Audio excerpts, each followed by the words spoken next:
মিল নেই, কণ্ঠের সাথে মিল নেই, চেহারার সাথে মিল নেই।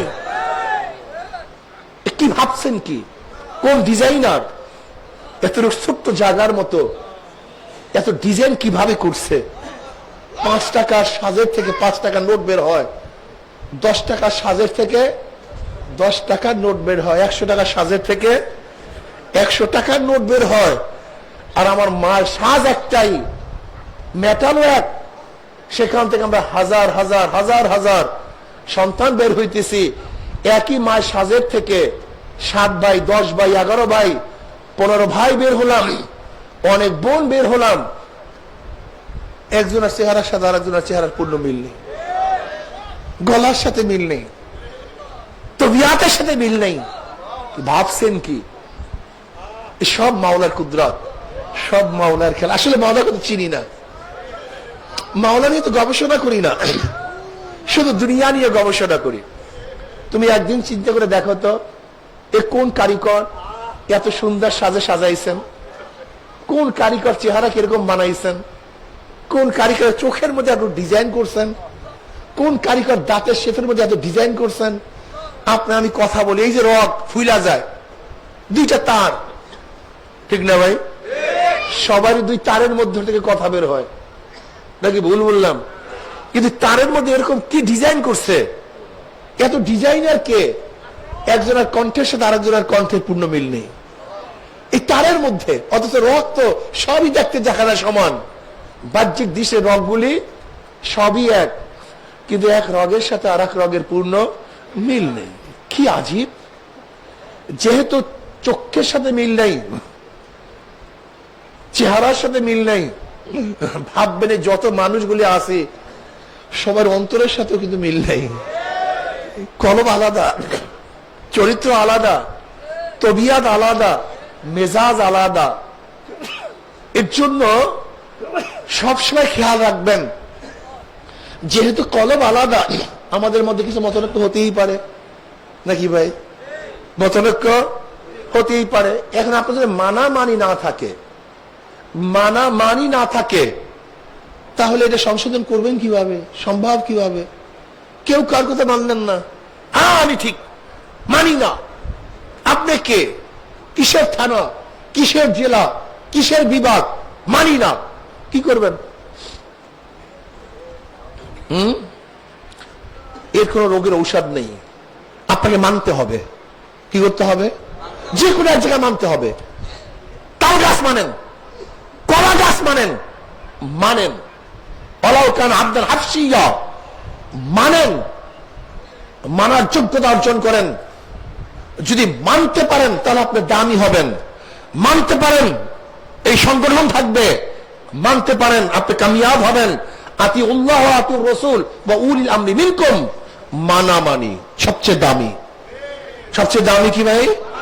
ঠকেন, অসুবিধা কি? আমি যেন আল্লাহর কাছে জিতি। আপনি মনে মনে ভাববেন, যদি আমাকে এখানে ঠকানো হয় আমি আল্লাহর কাছে জিতবো, যদি এখানে অপমান করা হয় আমি আল্লাহর কাছে সম্মানিত হব। এই চিন্তা ভাবনা নিয়ে চলতে থাকেন না।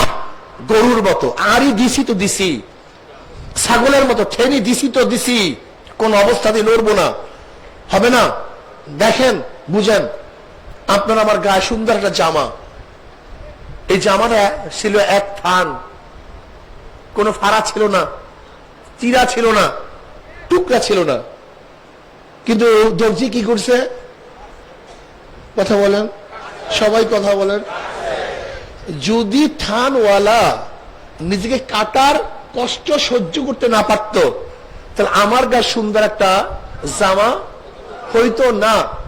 যখন থান কাপড়, আস্তা কাপড়টা নিজেকে টুকরা করার কষ্ট সহ্য করতে পারছে, তখনই আমার গায়ে সুন্দর একটা জামা শোভা পাইছে।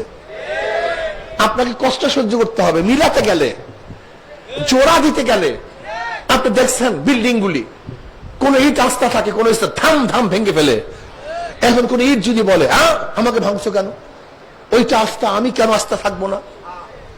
ওইটাকে তুমি কোপ দাও নাই, তুমি আঘাত করো নাই, আর আমাকে থাম থাম আঘাত করে আমাকে ভেঙে ফেলছো, আমি থাকবো না। আমাকে মেশিনের মধ্যে দিয়ে তুমি টুকরা টুকরা করে একেবারে খোয়া বানায় ফেলাইতেছ, আর কত ইট আস্থা আছে।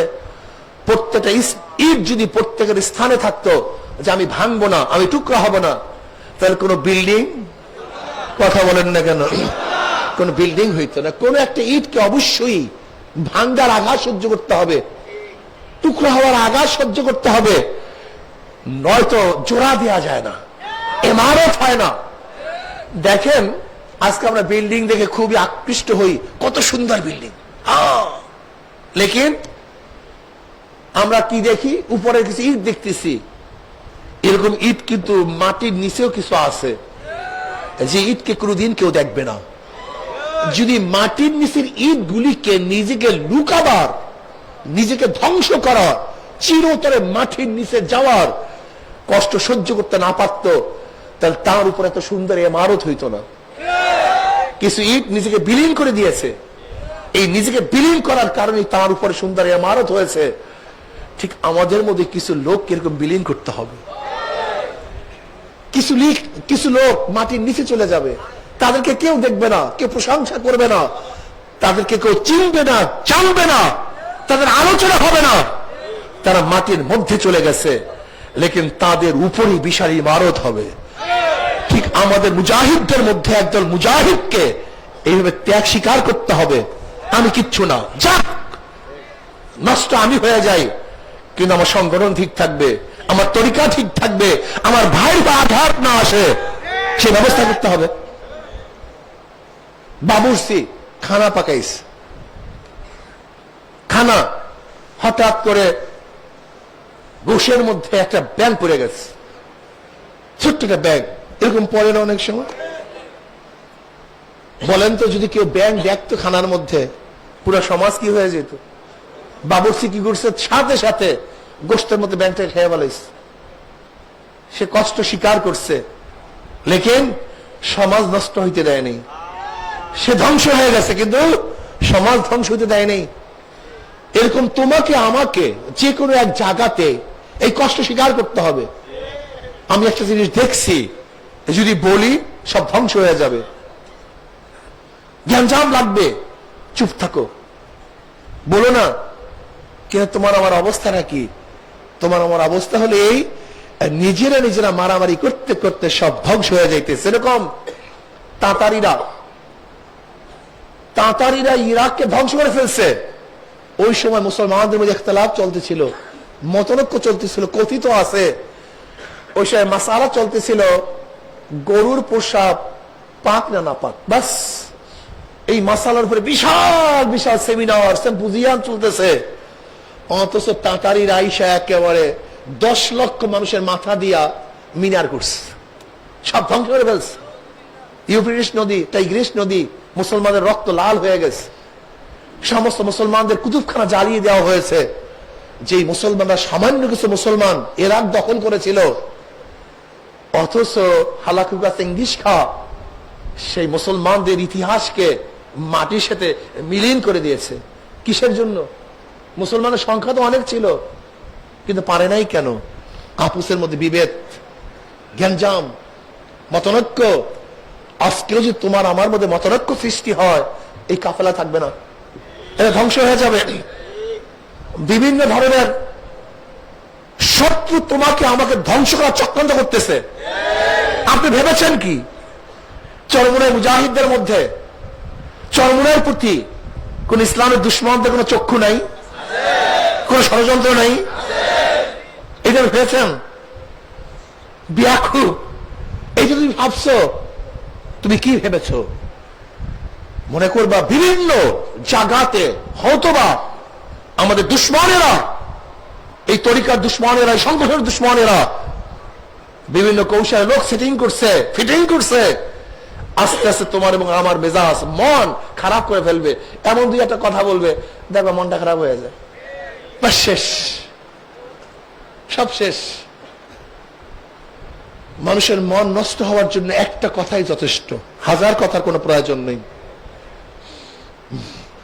তুমি আমি ইখতিলাফ করি, অথচ তাতারিদের মতো গজব ইস্কন আজকে আসতেছে। আজকে ভারতের অবস্থা দেখছেন, ভারতের মিডিয়ার অবস্থাটা কি? কি মিথ্যা ছড়াইতেছে। আমি প্রশ্ন করতে চাই, ইসকনের যারা সদস্য তারা বাংলাদেশের নাগরিক কি বাংলাদেশের নাগরিক না? এই প্রশ্নটা প্রথম ভারতের কাছে এই প্রশ্নটা করতে চাই, তারা বাংলাদেশের নাগরিক কি নাগরিক না, না তারা ভারতের নাগরিক এদেশে অস্তিত্ব সৃষ্টি করার জন্য ভারত পাঠিয়েছে? এটা আমাদেরকে দেখার বিষয় আছে, কি কথা ঠিক না? যদি ইসকনের সদস্যরা বাংলাদেশের নাগরিক হয়ে থাকে তাহলে অবশ্যই এই বাংলাদেশের আইন অনুযায়ী তাদের বিচার হবে, সমাধান হবে, তারা নাগরিকের অধিকার ভোগ করবে, কি কথা ঠিক না? যেখানে ভারতের কিছু করার নেই, ভারতের কিছু দেখার নেই, কিন্তু ভারত এত উৎসাহিত কেন? ভারতের মিডিয়া এত গরম কেন? এত মিথ্যা প্রভাকাণ্ডা ছড়াচ্ছে কেন?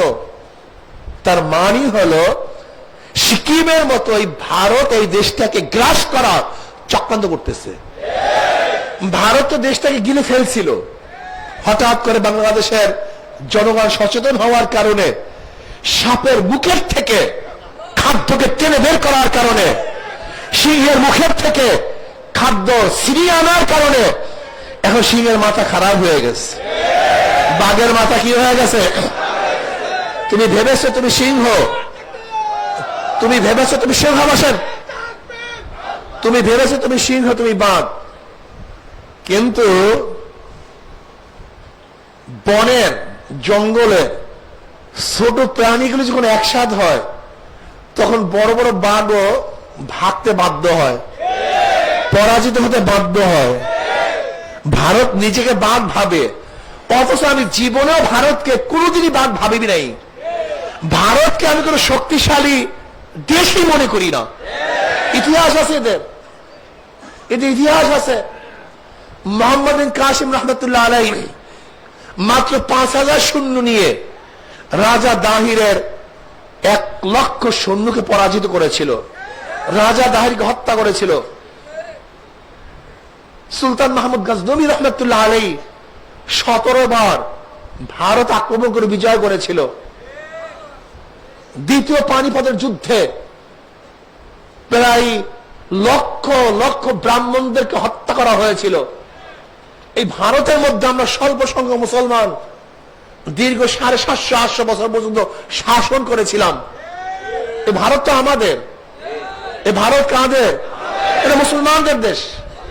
কারণ ভারতের মুসলমানদের থেকেই ব্রিটিশ দেশ দখল করেছিল। যেহেতু আমার থেকে দখল করা হয়েছে, কাজে ক্ষমতা দ্বিতীয়বার আমাকেই দিতে হবে, নাকি ভুল বললাম? ভারত তো মুসলমানদের দেশ। 750-800 বছর পর্যন্ত মুসলমানরা শাসক ছিল। 1803 ঈসাই সালে তৎকালীন জাফরের থেকে ব্রিটিশ এই দেশ দখল করে, যুদ্ধের মাধ্যমে নয়, ষড়যন্ত্রের মাধ্যমে, যুদ্ধের মাধ্যমে, মুনাফিকের মাধ্যমে। মুসলমানরা লুবি হওয়ার কারণে, মুসলমান নামীয় হাজারো মুনাফিক সৃষ্টি হওয়ার কারণে, মীর জাফর, বীর সাদেকের মতো, ঘোষিনী বেগমের মতো বড় বড় মুনাফিক সৃষ্টি হওয়ার কারণে ব্রিটিশ এ দেশ দখল করতে পারছে। যদি সে আগেকার মুসলমান থাকতো তাহলে 100 বছর 500 বছর যুদ্ধ করেও কোনদিন ভারতকে ব্রিটিশ দখল করতে পারত না। কি কথা ঠিক না? ভারতের যারা সংখ্যাগরিষ্ঠ আছে, আমি মনে করি এরা মুসলমানদের সাথে যদি সম্মুখ যুদ্ধ করে টিকতে পারবে না। ওদের ট্যাঙ্ক, কামান, এগুলিকে আমরা কোনোদিন ভয়ই করি না, লাপাত্তা থোড়াই কেয়ার করি, এগুলো আমরা কেয়ারই করি না। আরে ভাই, তুমি কেন দেখো না যে বাংলাদেশের জনগণ যদি সচেতন হয়, তারা যদি সচেতন হয়, তাহলে ভারতের অবস্থা কি হবে জানেন? একটা উদাহরণ দেই। ধরে নেন ভারত যদি আমাদেরকে ছোটই মনে করে, তাহলে কারণ পেটের মধ্যে গুড়া কিরমি হলে ঘুমাইতে দেয় না। কিন্তু কি কথা বলেন না কেন? আমিও বলবো যদি আমরা গুড়া কিরমি হয়ে যায়, তুমি কিন্তু ঘুমাতে পারবা না, অস্থির রাখবা সবসময়। 24 ঘন্টা তোমার চক্ষু খোলা থাকবে, ঘুমাতে পারবা না। কিন্তু তোমার 3 দিকে কিন্তু আমরা, কয় দিকে? তিন দিকে। আমরা আমরা কিন্তু আমরা ভারতের পেটের মধ্যে নয়, কিন্তু ভারত আমাদের পেটের মধ্যে। এটা ভুল ব্যাখ্যা দেওয়া হয়, আমাকে দুর্বল করা হয়। আমরা ভারতের পেটের মধ্যে থাকবো কেন? বরং ভারত আমাদের পেটের মধ্যে। আমাদের পেটের মধ্যে কে? যদি নাড়া দেয় বের হয়ে যাবা, কিন্তু ঠিক মতো পেটে নাড়া দেয় বের হয়ে যাবা। আমি ভারতকে বলবো, আমরা মারামারি করতে চাই না, আমরা প্রতিবেশীর সাথে ভালো ব্যবহার করতে চাই, ভালো সম্পর্ক রাখতে চাই। এটা আমাদের অভ্যাস, এটা আমাদের শিক্ষা। লেকিন ভারত যদি বারবার আমাদের দেশ নিয়ে ষড়যন্ত্র করতে চায়, করে, আমরা কিন্তু সচেতন, আমরা কিন্তু গোলাম না। বাংলাদেশে মানুষ না খেয়ে থাকতে পারে, কিন্তু গোলামি করতে পারে না। 1000 বছর না খেয়ে থাকতে পারে, কিন্তু ঘাস খেতে পারে না।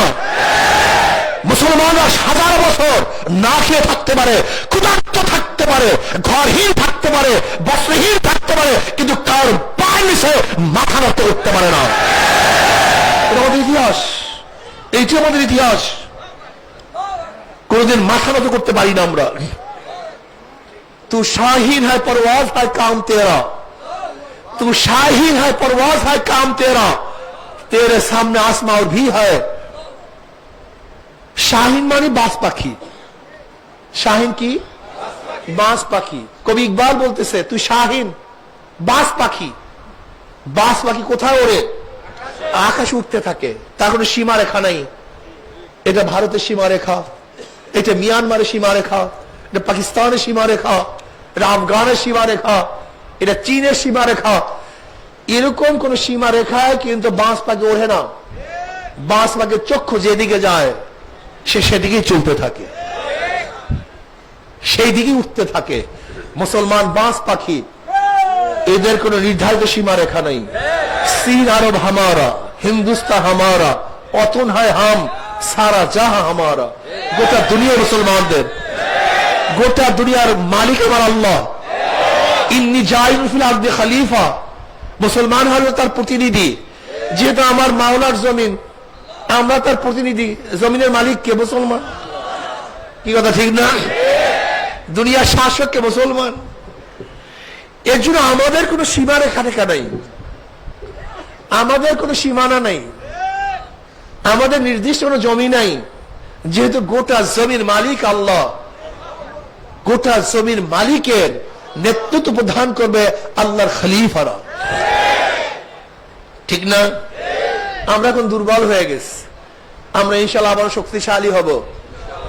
যদি ভারত বেশি বেতাল করে, একটু আমাদের অস্থিতি সৃষ্টি করার চেষ্টা করে, তাহলে আমরা ভারতকে অনুরোধ করব, আপনি সঠিক জিনিস বোঝার চেষ্টা করুন, আপনি সোজা হয়ে যান, প্রতিবেশীর সাথে ভালো ব্যবহার করার চেষ্টা করুন। আমাদের দেশকে রক্তপাত করার চেষ্টা করবেন না, ধর্মীয় উন্মাদনা সৃষ্টি করার চেষ্টা করবেন না, ইসলামকে নতুন ষড়যন্ত্র আপনি করবেন না। এটা বাংলাদেশের ম্যাটার, এটা বাংলাদেশ দেখবে, তারা বুঝবে।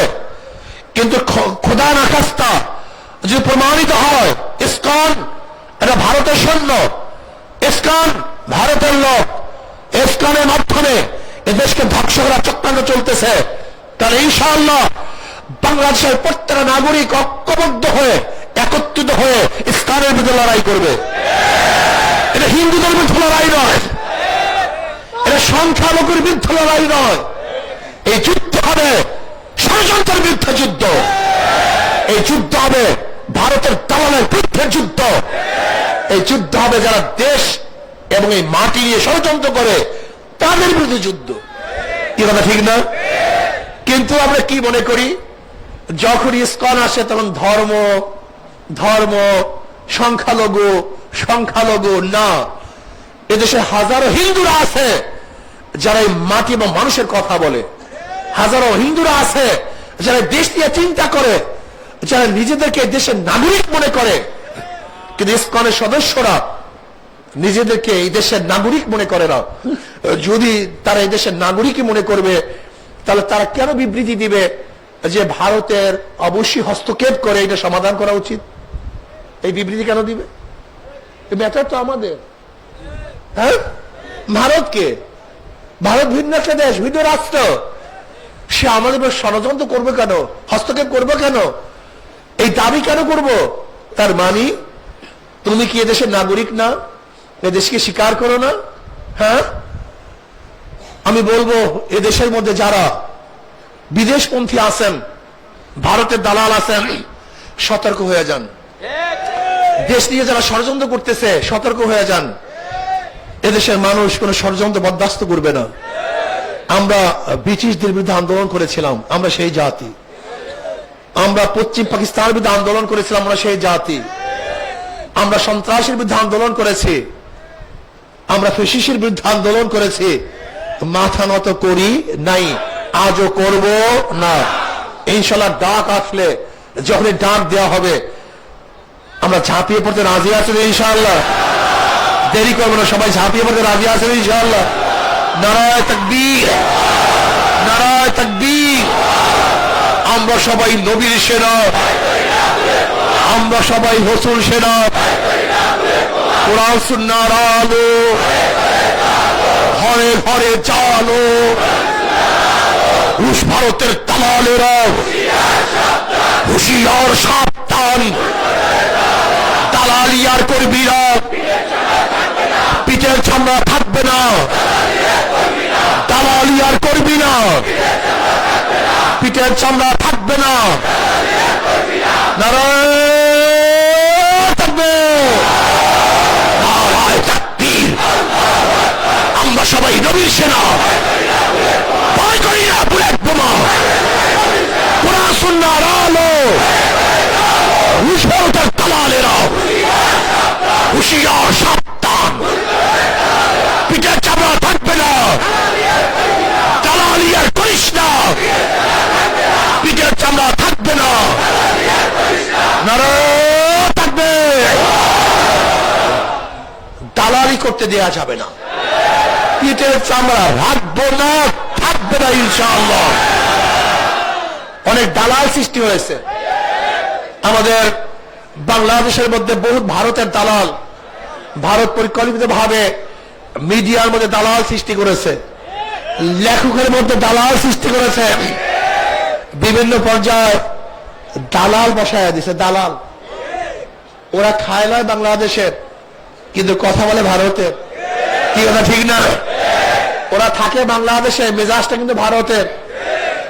ওদের চিন্তা ভাবনা সব ভারতের। মনে রাখবেন, আপনারা মনে রাখবেন যে শেরে বাংলা ফজলুল হক রহমতুল্লাহ আলাইহি বলে, শেরে বাংলা ফজলুল হক বলেছিলেন, শেরে বাংলা ফজলুল হক বলেছেন যে আমার কোনো কথা যদি দেখো ক্যালকাটার বাবুরা খুশি, তাহলে মনে করবে আমার কথাটা মুসলমানদের বিরুদ্ধে চলে গেছে। আর যদি দেখো আমার কথা ক্যালকাটার বাবুরা খুবই বেজার, তখন ভাববা আমার কথাটা ক্যালকাটা বাবুদের বিরুদ্ধে চলে গেছে। ঠিক মনে করবা কোন দলের কোন ব্যক্তির বক্তব্য যদি ভারত খুশি হয়, তাই মনে করবা যে এটা ভারতের দালাল। আর যদি কার কথা এবং বক্তব্য যদি দেখো বাবুরা একটু দুঃখ পায়, মনে করতে হবে এটা ভারতের বিরুদ্ধে, এটা বাংলাদেশের পক্ষে, এটা জাতির পক্ষে। আজকে অনেক দল ক্ষমতায় যাওয়ার জন্য দালালি শুরু করছে। দালালি আর করবি না, পিঠের চামড়া থাকবে। কি ঠিক আছে ইনশাআল্লাহ? দালালি আর করবি না, পিঠের চামড়া থাকবে না। দালালরা ক্ষমতায় যাওয়ার জন্য ষড়যন্ত্র শুরু করছে। ওদের দালালি নস্যাৎ করতে হবে, বাংলাদেশ ইসলামী হুকুমত কায়েম করতে হবে, আল্লাহর জমিনে আল্লাহর হুকুমত কায়েম করতে হবে।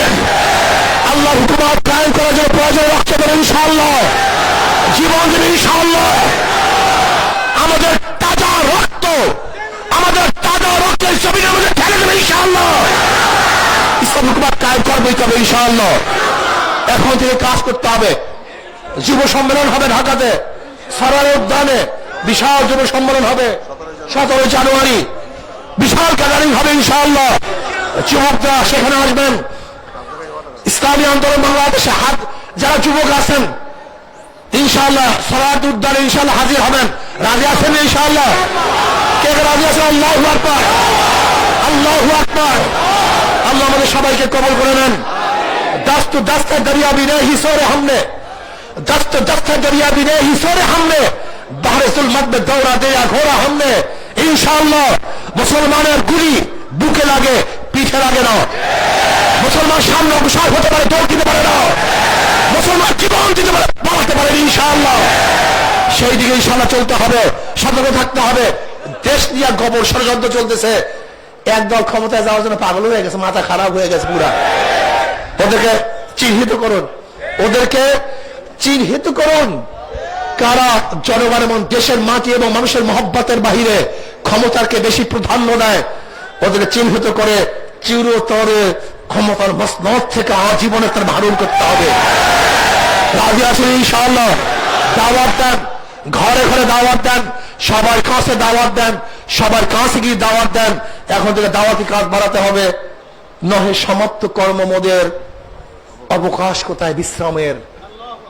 না, এখন বিশ্রামের সময় আসে নেই, বহুত কাজ বাকি। আসুন এই মাটি এবং মানুষ নিয়ে চিন্তা করি, এই মাটি এবং মানুষের কথা বলি, মাটি এবং মানুষের কল্যাণের জন্য কথা বলি, দেশকে রক্ষা করি, দেশকে বাঁচাবার চেষ্টা করি, অতন্ত্র প্রহরীর মতো দেশকে হেফাজত করি। যে কোনো ষড়যন্ত্র আসবে ইনশাআল্লাহ নিজের জীবন দিয়ে মোকাবেলা করবে ইনশাআল্লাহ। ইসকনকে নিষিদ্ধ করতে হবে। বাংলাদেশে ইসকনের কোন অফিস থাকবে না, এই সন্ত্রাসী দল বাংলাদেশে থাকবে না। সন্ত্রাসবাদ আপনি দেখেন, ইসকনের বিরুদ্ধে আলোচনা করেছিলাম কত বছর আগে, এক যুগ আগে আলোচনা করেছিলাম, এক যুগ আগে। বক্তৃতা শোনেন আমার আগে, ইসকনের বিরুদ্ধে এক যুগ আগে আলোচনা করেছিলাম। ইসকনে বাংলাদেশের ষড়যন্ত্রকারী, এরা সন্ত্রাস, এরা টেরোরিস্ট। এক যুগ আগে বলেছিলাম। বাংলাদেশের সরকারের কানে পানি যায় নাই, আজকে মাত্র কানে পানি যাওয়া শুরু হয়েছে। যদি এখনো কানে পানি না যায়, তোমাদের বুকের উপরে পাড়া দিবে, তোমাদেরকে হত্যা করবে, এদেশকে বিক্রি করে দিবে, এদেশকে অস্থিতিশীল সৃষ্টি করবে। তাহলে আল্লাহ আমাকে এবং আমাদের সবাইকে সমস্ত ষড়যন্ত্র থেকে হেফাজত করুন। আল্লাহর জমিনে আল্লাহর হুকুমত কায়েম করুন ইনশাআল্লাহ। হাত পাখাকে আল্লাহ পাক বিজয় করে দেন। সব মার্কা দেখা শেষ। আসতে কয় ঘটনা কি? সব মার্কা দেখা শেষ। আল্লাহ আমাকে এবং আমাদের সবাইকে দেশ এবং ইসলাম মানবতা নিয়ে কাজ করার তৌফিক দান করেন। 6 ডিসেম্বর ছাত্র আন্দোলনের ইনশাআল্লাহ সম্মেলন, সেখানে সমস্ত ছাত্র উপস্থিত হব। সুবহানা কাল্লাহুম্মা বিহামদিকা আশহাদু আল্লা ইলাহা ইল্লা আনতা আস্তাগফিরুকা ওয়া আতুবু ইলাইক।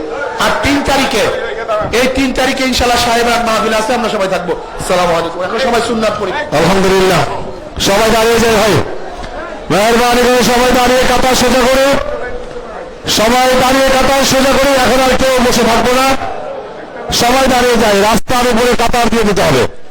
এখন রাস্তায় কাতার দিয়ে দিন, স্বেচ্ছাসেবক ভাইরা রাস্তাগুলোতে কাতার দিয়ে দিন। এখন আমরা সবাই 4 রাকাত সুন্নাত আদায় করবো ইনশাআল্লাহ।